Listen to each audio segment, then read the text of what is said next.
Labas. Šiandien, šiandien kokias 2 savaitės bandau įrašyti video apie 16 arkaną. Nu, tai pirmas dalykas, tai neturiu motyvacijos kažkodėl, neturiu jokio įkvėpimo ir kiekvieną kartą, kai bandau įrašyti, nu, niekas man nesigauna. Nu, okei, vakar įrašiau, pradėjau rašyti video, paskambino, tas video nutrūko, bandau sumontuoti iš 2 žodžių, nepavyksta.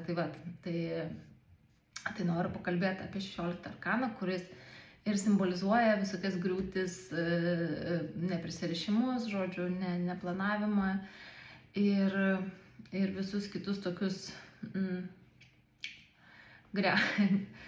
planus greunančius dalykus. Tai gal čia visai ir gerai apie tą 16 energiją. Tai apie ką šita energija yra, tai jinai yra apie tokį,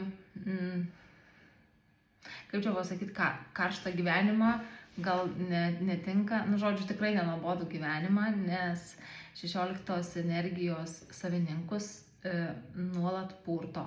Ta prasme, kažkas, nežinau, įvykiai kažkokie būna, nu žodžiu, tikrai nenuobodus gyvenimas 16 arkanui. Tai dar kas vienas iš svarbesnių tokių, tai yra dvasinis augimas, labai svarbu ir labai svarbu viską per savo patirtį, per žodžiu pačiupinėt, pereit, patirt ir tada net iki, tarkim, kažkokio dvasinio lyderio galima nueit, bet čia reikia būti labai sąmoningam ir tikslingai to siekti. Tai apie ką yra šita energija pliuse? Tai šita energija pliuse yra apie nuolatinį dvasinį augimą ir apie labai stiprią vidinę energetiką, jeigu pliuse. Tai minusai irgi šita energetika yra vidinė labai stipri, bet jinai tada gaunasi tokia destruktyvi. O jeigu pliuse ta vidinė energetika, tai jinai tokia galinga, tokia pastiprinanti ir tokia leidžianti, žodžiu, pereit per daug dalykų. Kažkaip lengviau. Tai kaip ir sakiau, tas pliusas ir ta teigiama pusė tai pasireiškia tame, kad susirinki patirtis, tu per viską pereini pats, išgyveni, išjauti ir tada visu tuo gali dalintis su aplinkiniais. Tai ta tokia palaikymo labai stipri energija yra tavyje, jeigu yra pliuse. Nu, aišku, tokie 16 energijos savininkai gali tą informaciją perduoti gal grubokai kartais, bet tikrai ne iš blogos valios. Tiesiog, kada turi jau tos patirties ir per viską esi perėjęs, tai gali kilti kartais toks jausmas, kad tu kaip koks universiteto kažkoks dėstytojas, atėjęs į 4 klasę ir bandai paaiškinti tam tikrus dalykus, tai aišku, kad norisi pasakyti biškį kažkaip grubiau, bet tai nereiškia, kad tu nori kažko blogo, žodžiu. Tai tas grubumas iš tos pusės gali pasireikšti. Tai pliusė šita energija niekada prie nieko neprisiriša. Tai jeigu tu turi 16 energiją ir tu išgyveni pliusę, tai tu save laikai tokiu pakankamu žmogum. Tokiu, kaip čia pasakyti žodį, cielas. Nu, cielas. Gal toks biškį rusiškas. Žodžiu, pilnavertišku žmogum, kur tu esi pats savo pakankamas ir dėl to tu niekada neprisiriši prie situacijų, žmonių, vietos, daiktų, nes tu žinai, kad tu ir taip esi pakankamas ir tau nereikia ten, žodžiu, dar kažką turėti, kad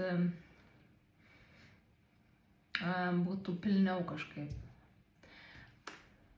Tai pliusė tai yra tokia labai laisva ir savarankiška energija, kur tu tau nereikia kito žmogaus, kad tu galėtum priimti sprendimus kažkokius ar jaustis kažkaip geriau. Tai laisvė, savarankiškumas ir kas dar toks vienas iš svarbesnių, tai apie tuos pokyčius, tai tu jų realiai, jeigu tu išgyveni šitą energiją pliusą, tai tu šitų pokyčių nebijai. Praktiškai visą laiką šitie žmonės jaučia tuos pokyčius, kad vat jau ten tuoj labai greitai ten kažkas sprogs ir tas požiūris į tą pokytį nėra toksai katastrofiškas, kad tarkim nėra to daikto ar to plano ir, žodžiu, tu supranti, kad tiesiog turbūt buvo ne tavo arba dar ne laikas ir tu net kažkaip nepanikuoji ir nestresuoji labai taip stipriai.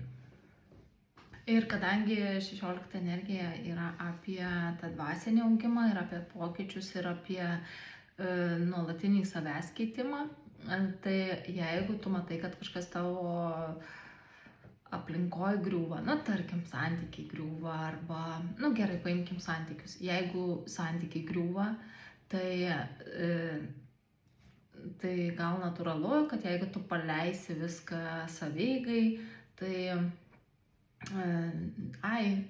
sakysi, čia ne mano, nieko nedarysi, tai aišku, kad viskas sugrius, tai jau čia minusinė pusė būtų neprisimti atsakomybės už save, nes jeigu tu matai, tarkim, pliusė su 16 energija, kad kažkaip viskas sukasi ne taip, kad matai kažkokie nedasikalbėjimai vyksta, kad kažkas yra negerai, tai tau reikia prisimti atsakomybę už tai ir pasistengti kažkaip viską ištaisyti.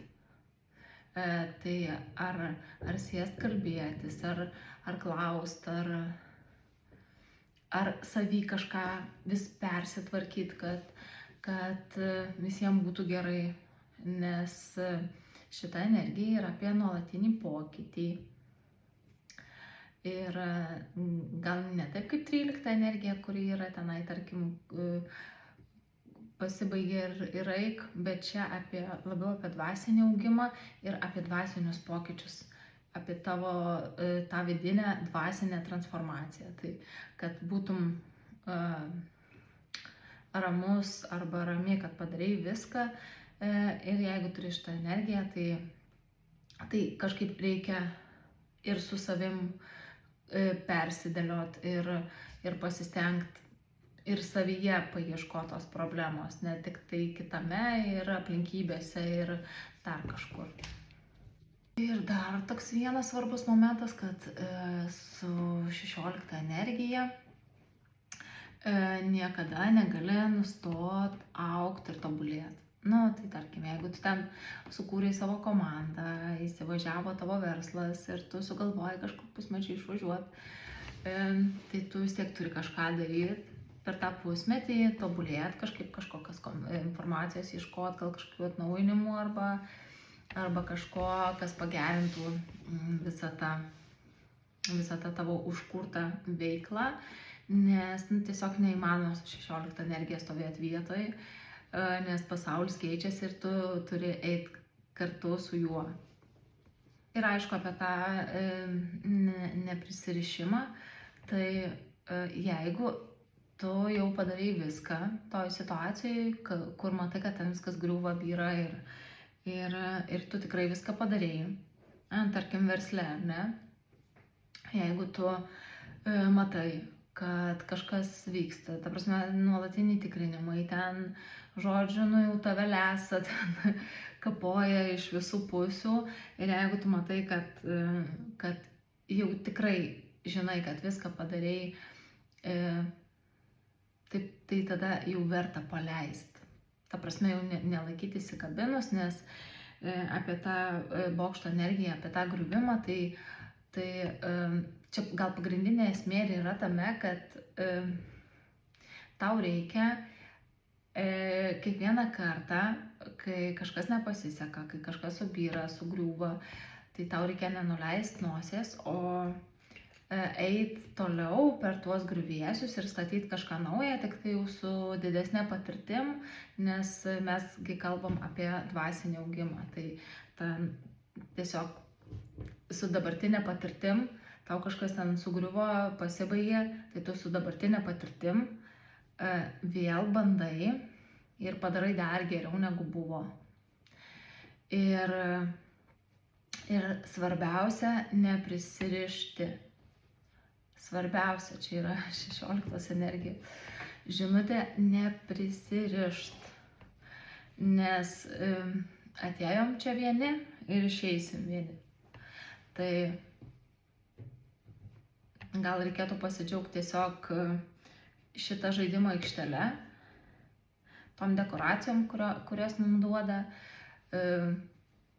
tai žmonėm, kurie yra šalia, jaus dėkingumą už tai, kad jie yra šalia, o ne laikyti kažkaip juos įsikabinus ir įsistvėrus ir savinantis, nes tu be to žmogaus negali gyventi. Vaikus sunku paleisti. Tas prisirišimas realiai gali būti skaudžiausias per tuos dalykus, kurie yra arčiausiai tavęs.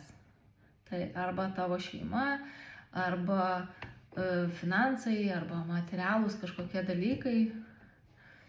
Tai viskas yra šitam gyvenime mums duota tokia panaudai. Ir kai tą supranti, ir kai supranti, kad tu išeisi vienas ir iš čia nieko neišsineši, tai gali pasirinkti gyventi ne kančioj, o dėkingume, kažkokioj laimėj, kad tie žmonės yra šalia, kad jie pasirenka būti su tavim, kad kažkaip padaryti, kad jiems gera būtų su tavim būti, o ne kažkaip prisirišt, laikyt, pyktis. Čia, jeigu turi 16 energiją, tai tu atsimink, kad čia yra tavo augimas. Svarbiausias akcentas yra tavo dvasinis augimas, o visi prisirišimai ir visi kiti dalykai žemiški, tai tiesiog sukuria kančią, kurią tu irgi reiškia pasirenki. Tai kai žinai, kad gali rinktis, tai gali nesirinkti tos kančios. Tai ir čia galima pereiti prie energijos minusų.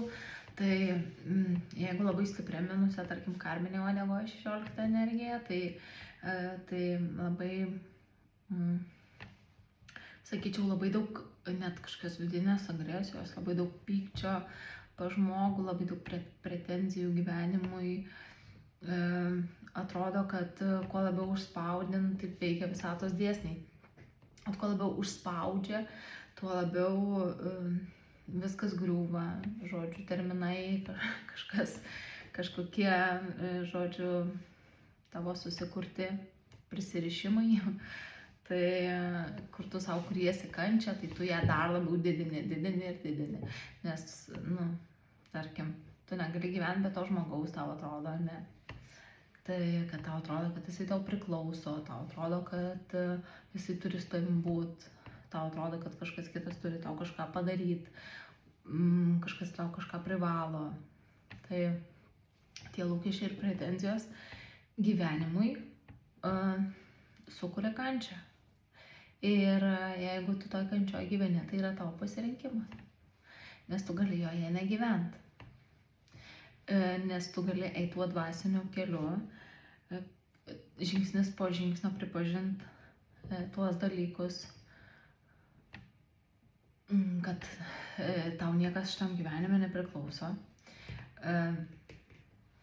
Ir tiesiog propaguoti dėkingumą ir nesirinkti tos kančios ir to pykčio ir tos pagiežos, kuri tave tik tai ėda iš vidaus ir daugiau jokio rezultato neduoda. Jeigu kalbant dar apie tuos prisirišimus, tai svarbu atsimint, kad tai, kas tavo, niekada neišeis. Tai, kas iš tikrųjų tavo, tai niekada neišeis, nepasibaigs, neatsitrauks, žodžiu. O kas yra ne tavo, tai anksčiau ar vėliau, kad ir kaip tu bespaustum, kad ir kaip tu stengtum išlaikyti, Tai tiesiog kiekvienas žmogus turi savo laisvą valią ir jeigu tu kažkokiam manipuliacijom arba kažkokiais kitokiais metodais bandysi tai išlaikyti, nes turi susikūrusi arba susikūręs tą savo pasaulio matymą ir tą paveikslą ir galvoja, kad visi pagal jį turi gyventi, tai anksčiau ir vėliau tai pasibaigs, bet jeigu tu suteiksi tą laisvą valią, tu supranti, kad kiekvienas žmogus ją gali turėti ir tikėtina, kad viskas pasibaigs labai gražiai, nes ten, kur pagarba, ten, kur dėkingumas,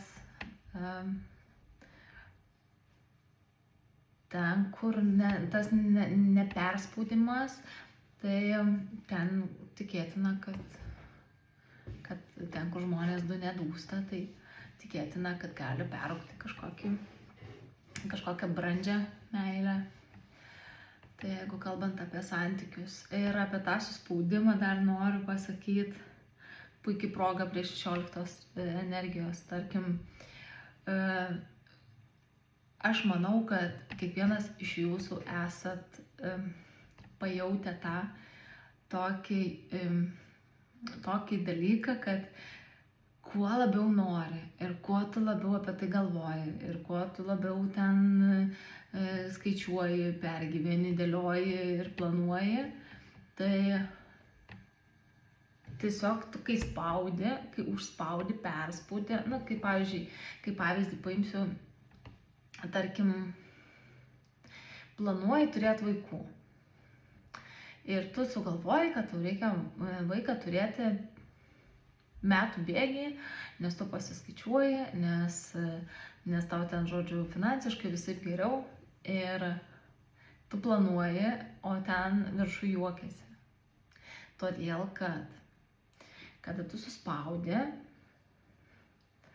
tai, tiesiog, kada tu perspaudi, tai tu tolini tą dalyką nuo savęs, nes tu tarsi duodi visatai kažkokį tai supratimą, kad jeigu tu kažko labai stipriai nori, reiškia, tu to dar neturi.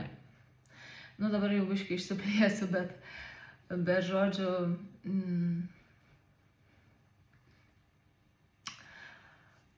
o kai tik tu paleidi, kai tik pasakai, kad viskas jau, žodžiu, viskas aš pasiduodu, neišeina, nesigauna, dabar gal biškai pagyvenam dėl savęs ir tada pyst ir čia pystės tiktukas, taip, ir tada pyst ir leliukas. Ir žodžiu, esmė yra tame, kad reikia tiesiog atsipalaiduoti ir neperspausti. Ar tu šiandien kalbėjau su viena moterim apie tai, tai turbūt puikiai proga prie 16 energijos tą pasakyti. Ir dabar praktikuoju tokį dalyką su manifestacija, bet truputį kitokį negu ten tie visi šabloniniai manifestacijų paveiksliukai. Tai kažkada įrašysiu video irgi apie tai, bet noriu pirmiausiai pati išbandyti ir pasižiūrėti, ar tikrai veikia. Tai kažkada irgi apie tai video rašysiu. Tai tokį reziumė pasakysiu, kad su šitą energiją, nes aš tai jos neturiu, tai man labai sunku kalbėti, bet aplinkoje savo tikrai turiu, tai bet už kitus negaliu pasakyti. Tai, žodžiu, kuo labiau priimsi naujoves, visokius pokyčius, kažkokius pasibaigusius etapus, kuo mažiau užsispausi, kuo mažiau laikysi, tai tuo tau bus geriau, kai jeigu viską priimsi kaip dvasinį augimą, tai tiesiog tokia ne prieš traukinį eisi, o šokinėsi per debesėlius. Tai žinant tą informaciją, tai gal kažkoks vis tiek išsisaugos kažkoks bent vienas epizodas iš to, ką aš pasakiau, ir gal tai bus tavo pirmas žingsnis į dvasinį augimą. Tai žodžiu, kuo lengviau, tuo geriau. Kuo labiau priimsi ir nesipriešinsi, tuo tau bus lengviau augti. Tai tiek apie 16 energiją kol kas.